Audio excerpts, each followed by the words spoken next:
Welcome to Inside the Islanders. I'm George Matthews. With me, the general manager of the Charlottetown Islanders. And as we do this interview, we're just approaching the halfway point of the regular season for the Charlottetown Islanders in the Quebec Major Junior Hockey League. And also, it's the window of opportunity as far as making trades are concerned near the end of December. We're going to talk to Grant about the season and, of course, that trading opportunity that comes our way very shortly here in the Quebec Major Junior Hockey League. But, Grant, as we do this interview, we're hovering as a team around 500 at this particular point.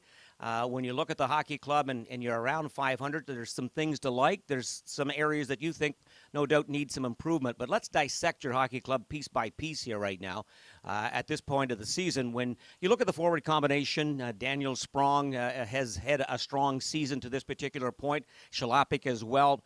Nobody really knew what to expect from him. You had a chance to see him. He's proved to be very beneficial. Goulet's playing his best hockey of the season right now over the last 3 weeks. Cameron Kiley, perhaps the biggest surprise of those four because he's always been able to compete, but offensively he's generated some offense as well. But those four you have to be really pleased with.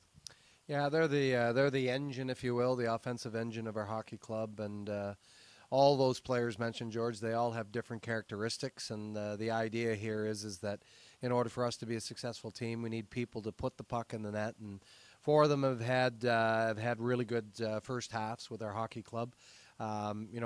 We're probably the most critical people of our own, and we expect a lot from those players. But all in all, the general consensus from coaching on to management and from the scouting standpoint, we're really happy with the progress of those four players. Shalapik and Sprong, of course, and you can make that announcement here right now, certainly are going to get the benefit of playing in a special game in January. Yeah, they both have been named to the prospects game.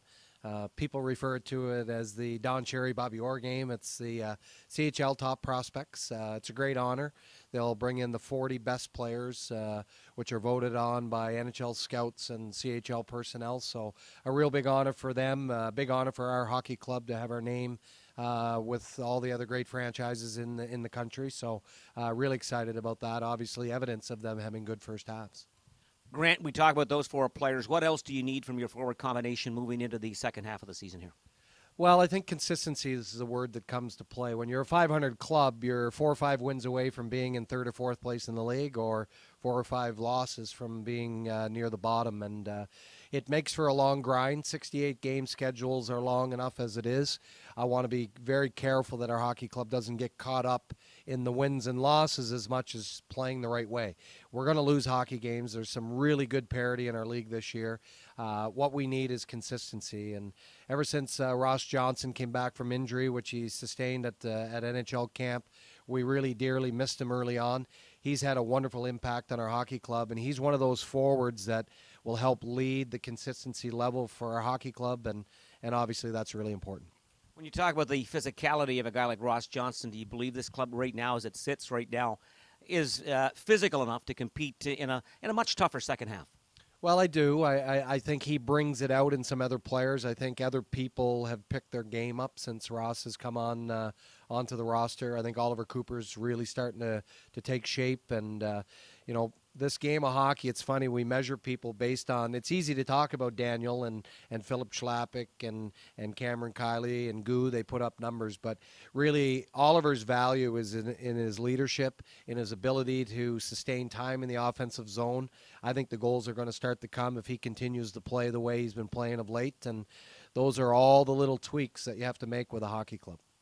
Now, of course, when you take a look at this hockey club, you, along with your coaching staff, opted to go with 3 16-year-olds as part of your forward combination, whether it's Guilbeault, Getson, or Mitchell Balmas, your number one pick. An assessment of those three and how they've adjusted to the pace of the Quebec Major Junior Hockey League. Well, they're living the transition life. They really are. I mean, we see wonderful things in all three players, and they've all had their low points so far in the season, and they knew going in. We pulled the 3 of them in at training camp. We toyed with them a little bit. They were really worried. The nerve levels were high at training camp because most 16-year-olds go back and play midget or junior A, and we pulled the 3 of them in. We told them they're all making the hockey club and they were going to be staying. But in that conversation, we told them there's going to be nights where they're going to be sitting out, and they're strategic. We planned the nights. The thing about a 16-year-old kid, it's really hard to be able to sustain the level of play because of the rigors of playing against 19 and 20-year-old players for such a long schedule. So the three of them have great upside. We're really happy with all three. Now, looking at your blue line, of course, in the offseason, you make a terrific trade with Rimouski acquiring their captain. Then you make him captain of this hockey club here in Charlottetown, Ryan McKinnon. He punches way above his weight division. There's no doubt about that. He's been a huge add-on here. But the Weber trade, Rio Legault, of course, as well, always physically involved. Those three providing a calming influence off the blue line for you. Yeah, I guess if you look at our roster, they're all traded for, or almost. I mean, our hockey club, we went through a real tough transition, and you know, it's a cycle business, the junior hockey. But Ryan McKinnon not only is a wonderful player, and he's living up to, he's making me sound like I know what I'm talking about. His leadership, we talked about a lot prior to him coming here, and it's evident every night. He's the consummate pro, if you will, highly respected by his teammates and guiding this hockey club, especially when times are low, guiding them in the right direction. It's easy to be a leader when everything's going good. Ryan's really proving his worth in a lot of ways, and can't speak enough about him. Rio Legault is one of the most improved players I've seen in this league. Trade period's around the corner. I'm getting lots of calls about him. We have to really be careful when we're making trades now because we're in the process. We're in that business of growing our team right now. And you mentioned Dexter Weber. I think he's been a great addition. He gives us another punch in the back end offensively. His ability to read the forecheck and get the puck out of our zone, to skate the puck up the ice, all things we knew about him, but he's come in here and answered all those bells. Now, again, we talk about the 3 16-year-olds up top for your hockey club. A bit of a risky move by you and your coaching staff to go with 3 young players at 17 years of age off the blue line as well. How has that worked out to this point? I think they've all proven that they're everyday players in the league. And in order to become a Ryan McKinnon or to become a Rio Legault, time has to happen. You have to let it evolve and you have to let it happen. Really happy with the compete level of Will Thompson.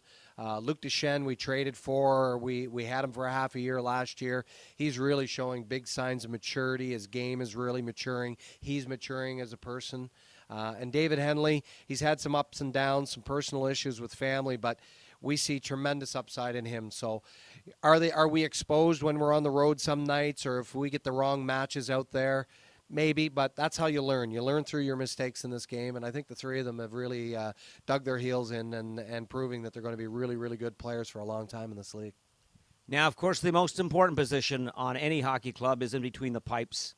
You've got McCollum, McDonald, that combination for you. An assessment on those two and how they played to this particular point. I know for Mason, he's playing most of your games right now, and he's top 10 in the queue in both goals against and save percentage. Overall, you got to be pleased with his game. Says a former goaltender, the most important position. Absolutely.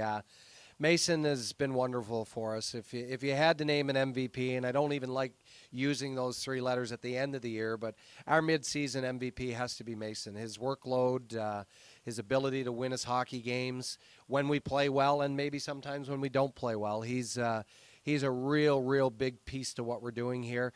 And hats off to Daryl. Daryl's a local kid that knows his role, knows that Mason's going to get most of the playing time. And other than a couple of off-the-bench performances, which is really hard to do, come off the bench, as a former goaltender, George. And I'm not talking at a school. Daryl knows that he's had a couple of wonky outings coming off the bench, but that's coming off when the team's not playing very good in front of our number one. So Daryl's been great when he started. He's working through learning how to be a guy to come off the bench. Obviously, that's not something we want to happen on a regular basis. So really happy with the goaltending. It's the least of our worries as we try and groom our hockey club. The two of them have been excellent. Now, of course, for the people watching this interview, the most important question or questions coming up here right now, On the 19th of this month, December the 19th, the window of opportunity as far as trades are concerned in the Quebec Major Junior Hockey League is about to happen. Last year, I don't think he made a baker's dozen, but yeah, I think he made a dozen trades over that opportunity. I know Jason McLean, the PR director for this hockey club, was busy every day making 2 or 3 releases. But what are the expectations, or what are your thoughts right now on this trading window of opportunity? Where with your club the way it is, it's a young club, but it's improving. You're looking to improve this club, I would think. Absolutely, it's not going to be like that every year, and we're certainly not going to be that busy. At least not making trades. We're really busy listening to a lot of offers. When you get good pieces, other teams want them. We have to entertain all options, but really at this stage right now, we're looking to add possibly a couple of role-type pieces to help with those things we talked about. We don't want to expose our players in the second half and into the playoffs, but we're not going to jeopardize the growth and the long-term growth of this hockey club. So it'll be really, really busy. I'll be on the phone a lot, but that's my job, and we'll entertain what other people want to offer and what they have to say. But for the most part, we're going to grow with this group, and I really believe in this group. More importantly, this group believes in themselves. They see the transformation of our hockey club. We're really growing together, becoming a really tight-knit group. And if you ask anybody that's been around any winning team, they'll always refer back to that. The group of guys bought in, and they really cared about one another. And that's the thing that's got me most excited about our team. Our athletes really care about one another. And when you care about your teammates, you can do a lot of good things. You can feel the passion for success here in Grant Sonier, the GM of the Charlottetown Islanders. For Inside the Islanders, I'm George Matthews.